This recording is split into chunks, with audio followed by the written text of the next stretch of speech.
I settled into the chair beside her, the soft hum of the night playing in the background, my wine glass cool against my fingertips. The air was warm, yet something about her felt cold, hollow. She shifted slightly, curling into the couch, her posture relaxed, but her eyes told a different story. Then she sighed, a long, tired breath that carried more weight than words ever could. "I swear," she said, her voice barely above a whisper, "I don't even remember what it feels like to be with a man." Please share your thoughts in the comment section below. Each of your shares is not only a motivation for us but also contributes to spreading value to the community. If you find this content useful, don't forget to watch the whole video, like, subscribe, and share with someone you think needs to hear this too.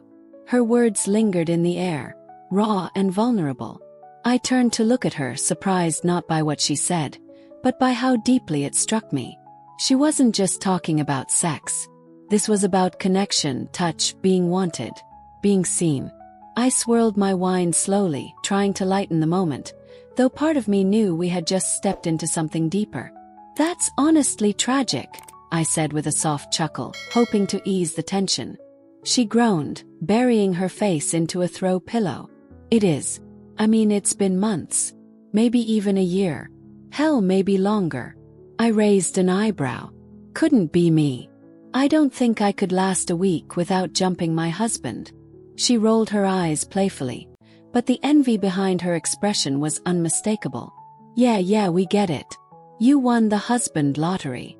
I grinned, leaning back against the couch, letting my head rest against the cushion. "I did though," I replied, not shy about it. "The man knows exactly how to handle a woman." She let out a long, wistful breath. "Must be nice." That's when I paused. Really paused. I turned to look at her, not with amusement, but with attention. She looked drained. Not just tired, but empty. It wasn't just about missing companionship, I realized. This wasn't emotional loneliness alone. It was something more. Physical. Tangible. A hunger left unsatisfied. "Maybe that's the problem," I mused aloud. She frowned, confused. "What problem?" I leaned in slightly, lowering my voice the way you do when you're about to say something scandalous, but honest. "You think you're feeling like this because of your divorce. But maybe you just need a man who actually knows what he's doing." Her head snapped up. Her eyes locked with mine, wide, blinking. She wasn't angry. She wasn't even shocked. She was curious, intrigued, maybe a little bit afraid to admit how much she agreed with me. "Excuse me," she asked, her tone defensive but her body language telling a different story. I simply smiled and took another slow sip of my wine. "I mean, you wouldn't have to go looking very far." She blinked, almost like she misheard me. "What does that mean?" I let the silence stretch, knowing the suspense would pull her in. It always did. Then I looked her dead in the eye and said, quietly, "What if I lent you mine?" Her breath hitched. You could hear the sound of the ice shifting in our glasses, the soft click of a clock on the wall, the subtle crackle from the candle burning nearby. But nothing was louder than the sound of her silence. Her disbelief. Her mind racing. She stared at me like I'd just suggested the unthinkable. And maybe I had. But I didn't look away. And she didn't say no. Not yet. Her breath caught in her throat. For a moment, it was as if time had stopped. She stared at me, completely still, the wine glass hovering just below her lips. Her mouth opened, then closed again. No words came out. "You're kidding," she finally said. But I didn't answer. Not right away. I just kept smiling. Calm, unbothered, entirely serious. "I'm not," I said softly. She blinked rapidly, trying to make sense of what I had just offered her. Her eyes flicked toward the hallway, toward the room where my husband was probably reading a book, completely unaware of the conversation unfolding just a few feet away. "You're seriously suggesting," her voice trailed off, her brain filling in the blanks. "I'm suggesting," I said gently, "that you don't need to feel this way anymore. And maybe I can help you feel something again." There was a flicker in her eyes, part resistance, part disbelief, and part interest. "I don't know," she whispered, shaking her head slightly. I mean, isn't that crossing a line? I leaned back into the couch, still watching her, still calm. What line? He's my husband. I trust him. And I trust you. She looked away, chewing the inside of her cheek. I could see the war playing out in her mind. The good girl in her, tugging on one arm, and the curious woman, the one aching to feel wanted, pulling on the other. And him? She asked finally. What does he think? I exhaled, smiling to myself as I stood from the couch and walked into the kitchen. I poured myself another glass of wine, the soft glug of liquid filling the silence. I haven't asked him, I said as I turned back to her. But I will. And you think he'll say yes? I shrugged, then smirked. He'd never admit it out loud, but the thought of it would turn him on. Trust me. The air in the room grew heavier, charged with something neither of us wanted to name just yet. She shifted on the couch again, but this time it wasn't discomfort. It was anticipation. So what, you just offer him up like a gift? I smiled wider. Not a gift. A cure. She let out a breath that was part laugh, part disbelieving sigh. God, this is insane. Is it? Yes. Or is it the most honest thing either of us has ever said out loud? She didn't respond. Not immediately. And that silence, God, it was electric. You could feel it crawling under your skin, tempting every part of you to lean forward and ask, what if? That night, I lay in bed beside him. He was reading, his glasses low on the bridge of his nose. I watched the gentle rise and fall of his chest, the calm strength in his body. The same hands that knew how to unravel every inch of me. I reached out, letting my fingers glide across his chest. There's something I want to ask you, I said softly. He glanced over the rim of his glasses, amused. Sounds serious. It is. I took a deep breath. She needs this, I said simply. He paused. Your friend. He nodded. She's lost. Tired. And it's not just loneliness. Need. Touch. It's hunger. I see it in her eyes. He blinked, unsure of where I was going. Okay. And I think you can help. His brow furrowed. Help how? I trailed my fingers lower across his abdomen, his breath catching slightly. By doing what you do best, I murmured. By showing her what it feels like to be wanted again. Please share your thoughts in the comment section below. Each of your shares is not only a motivation for us but also contributes to spreading value to the community. If you find this content useful, don't forget to watch the whole video, like, subscribe, and share with someone you think needs to hear this too. His body tensed under my touch. His jaw tightened. You're serious, he whispered. He nodded. I'd be there, I added. Watching. Guiding. A moment passed. He exhaled deeply, rubbing his hand over his face. But he didn't say no. He didn't walk away. And in that silence I knew. The door had cracked open. And none of us were ready for what would happen once it swung wide. The next morning felt different. There was a shift in the air. Subtle but undeniable. Like the stillness right before a storm, where everything feels charged, waiting. I moved through the kitchen with deliberate calm, pouring coffee into his favorite mug. My husband walked in, still groggy from sleep, his hair tousled, his t-shirt clinging to him from the warmth of sleep. He rubbed his eyes, gave me a soft smile, and reached for the mug. We should invite her over, I said casually, handing it to him. He paused, blinking at me. For? I met his eyes. To talk. He tilted his head, already sensing there was more behind my words. And by talk you mean? Smirk. You'll see. He stared at me for a beat longer, then exhaled and rubbed the back of his neck. A sign I knew well. He was thinking, processing, unsure, but not rejecting it, not closing the door. And that was enough for me. I pulled out my phone, typed a simple message, and hit send. Come over tonight. Let's talk. She replied almost instantly. Sure. I could use the company. The rest of the day moved in a haze of anticipation. I couldn't stop thinking about it. About her. About him. about what might unfold.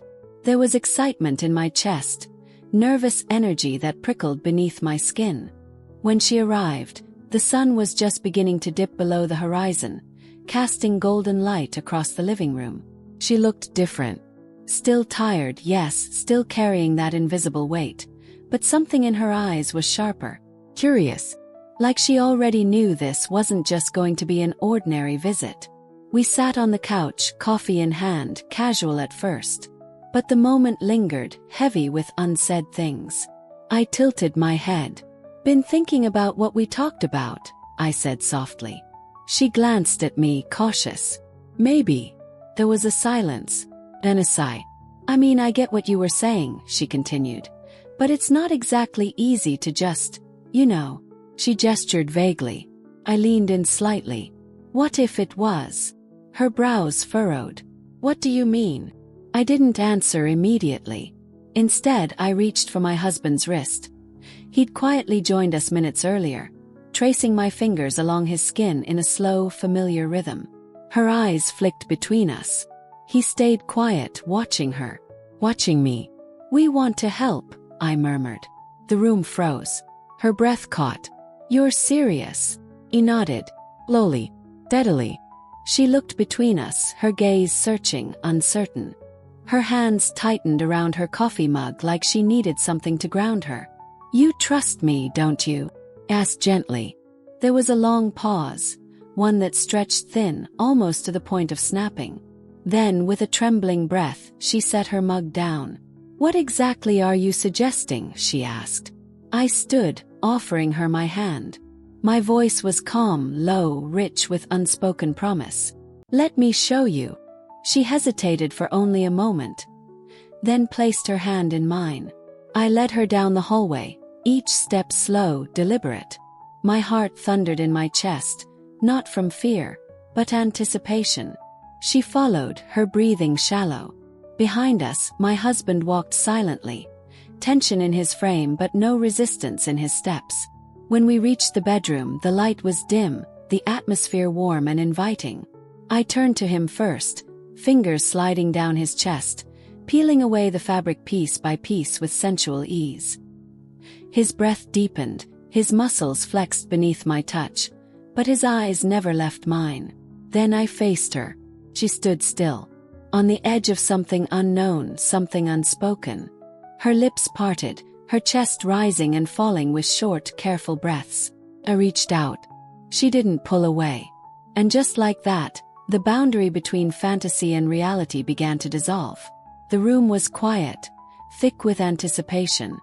My breath moved slow, controlled, but inside my pulse was a riot beneath my skin. I stood between them, my fingers steady as I guided each motion like a conductor shaping the beginning of a melody. He moved first. His hand reached for her gently, with a kind of deliberate grace only he possessed. I watched his fingertips skim her arm, then her waist, giving her every opportunity to pull away. But she didn't. Her breath stuttered, shallow and shaky, as if she couldn't quite believe this was real. He hesitated, but only for a moment. Then instinct took over.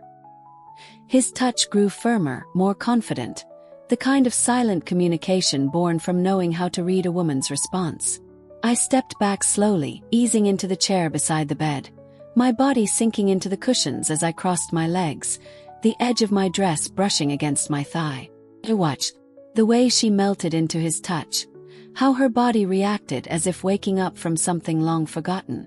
Her hands trembled at first, but then they found him, clinging, searching, aching.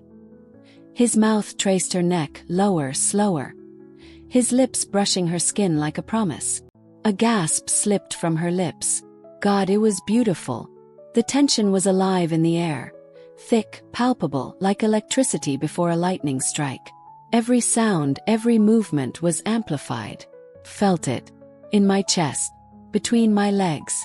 A pulse of heat spread through me as I shifted slightly in the chair, pressing my thighs together. I hadn't expected to feel this much. This deeply. I thought I'd just watch. Maybe smile. Maybe feel pleased I could offer her something she needed. But it was so much more than that. It was intoxicating. His hands moved lower. Her body arched under his touch, her breath hitching, sharp and sweet. Her fingers buried in his hair. Her eyes fluttered closed. I traced my fingertips over the hem of my dress, my breath growing shallow. The heat was relentless now, coiling tight inside me, begging for release. I dragged my nails lightly across my exposed skin, teasing the edge of control. "Do you like the way he touches you?" I asked softly, my voice low and smooth. She didn't answer with words. She didn't need to. The way her body reacted said everything. The soft moan, the way she pulled him closer, the arch of her back, the tremble in her thighs. Every part of her screamed yes.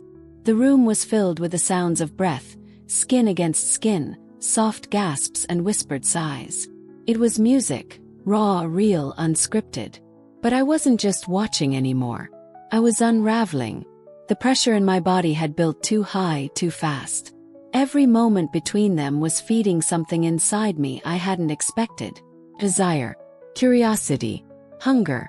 I rose from the chair, legs slightly unsteady, each step toward the bed deliberate, slow. My fingers grazed his arm. He shivered. His eyes found mine, dark, heavy-lidded, and unreadable. She looked up too. There was hesitation there, yes. But something else flickered behind her gaze. Eagerness. I smiled softly, warm, reassuring. I brushed my fingers through his hair, guiding him gently back against the pillows. "Move up," I whispered. He obeyed without a word, his body tense, breath shallow. Then I turned to her. "Come here," I said. She came. She climbed into place, straddling him carefully, her body molding against his as he steadied her with his hands. I climbed onto the bed beside them, the mattress dipping beneath my weight. And in that moment, as I settled above him, guiding her movements, my lips brushing hers in a kiss filled with heat and promise, I realized this wasn't just about giving. This was about sharing. And I wasn't going to stop now. The morning light crept through the curtains, soft and golden, casting a warm glow across the tangled sheets and the quiet, sleeping bodies beside me. I stretched slowly, my body still humming, my skin flushed with the memory of every moment from the night before. A soft ache lingered in my muscles, the kind of ache that only came from surrendering fully, to passion, to curiosity, to something uncharted. Beside me, my husband stirred. His arm still draped protectively over my waist, fingers resting possessively on my hip. On my other side, she shifted too, her hand brushing lightly against my skin in a half-conscious gesture of comfort. I didn't move. I didn't speak. I just lay there, sandwiched between two people who had shared something intimate, something raw, something unexpected.